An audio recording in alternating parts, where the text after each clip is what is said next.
Só saio preso, morto ou com vitória. Dessa forma se entende o vídeo da live de 29 de julho de 2021, em que o ex-presidente da República assegurou, ameaçador, que as Forças Armadas estariam prontas para agir a qualquer tempo. Comprovou-se que o então presidente atuou para que narrativa falaciosa fosse replicada por todos os meios e canais. No dia 3 de agosto de 21, em entrevista amplamente divulgada por veículos de imprensa, o então presidente sugeriu, em tom inequívoco, a adoção de medidas de força contra o poder judiciário, focando em tribunais superiores. Durante seu pronunciamento, aludindo diretamente ao ministro Roberto Barroso, afirmou ser necessário, aspas, um último recado para que eles entendam o que está acontecendo. Fecham-se as aspas. Impalpável ação de intimidação institucional. Repetiu a estratégia já conhecida de confundir povo e militância ideológica, utilizando a simbiose retórica para legitimar as ameaças às autoridades constituídas. Vejam mais o que ele disse. Se o ministro Barroso continuar sendo insensível, como parece que está sendo insensível, se o povo assim o desejar, porque devo lealdade ao povo brasileiro, uma concentração na Paulista para darmos o último recado para aqueles que ousam açoitar a democracia. Repito, o último recado para que eles entendam o que está acontecendo. Passem a ouvir o povo e eu estarei lá. Encerram-se as aspas. No dia seguinte, em 4 de agosto, o presidente Bolsonaro voltou a utilizar uma transmissão ao vivo, desta vez no programa Os Pingos nos Is, da Jovem Pan, para reiterar alegações infundadas quanto ao sistema eletrônico de votação. Alegou sem prova que o código-fonte das urnas eletrônicas teria sido acessado por um hacker em 2018, com potencial para interferir no resultado eleitoral. Acusou o Tribunal Superior Eleitoral de acobertar tais fatos e dirigiu ataques diretos ao ministro Barroso, a quem chamou de mentiroso. A narrativa de fraude se agravava e os alvos institucionais se tornavam cada vez mais definidos.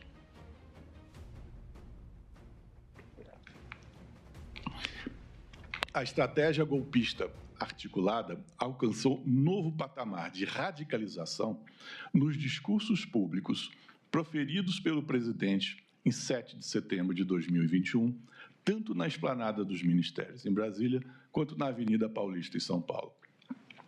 Aproveitando-se do prestígio da data cívica, o então presidente tornou a insuflar a militância contra os ministros do Supremo Tribunal Federal e do Tribunal Superior Eleitoral, em mais uma etapa do plano de subversão da ordem constitucional. Em seu pronunciamento na Avenida Paulista, de novo atacou o sistema eletrônico de votação, qualificando-o como farsa, porventura patrocinada pelo TSE. Os ataques foram direcionados especialmente aos ministros Roberto Barroso e Alexandre de Moraes, então presidentes, respectivamente, do Tribunal Superior Eleitoral e do inquérito das fake news no Supremo. Referindo-se ao presidente do Supremo Tribunal Federal, o ministro Luiz Fux, o réu elevou o tom das ameaças e repetiu o ultimato, aspas, ou o chefe desse poder enquadra o seu, ou esse poder pode sofrer aquilo que não queremos, porque nós valorizamos, reconhecemos e sabemos o valor de cada poder da República. Encerram-se as aspas. As palavras proferidas no dia da celebração nacional da independência não podem ser confundidas com um arroubo isolado, mas expunham o projeto autoritário. O presidente incitava desabridamente a animosidade contra o Poder Judiciário e os seus integrantes. A escalada verbal foi acompanhada por manifestações organizadas, em que apareciam faixas com pedido de intervenção militar.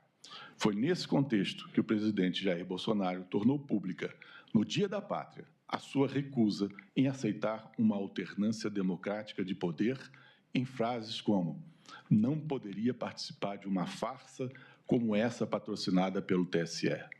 E esta outra, só saio preso, morto ou com vitória.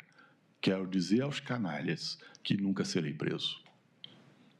Em todas essas ocasiões, se levantaram críticas ao sistema de votação baseadas em premissas viciadas, em desnaturação de fatos.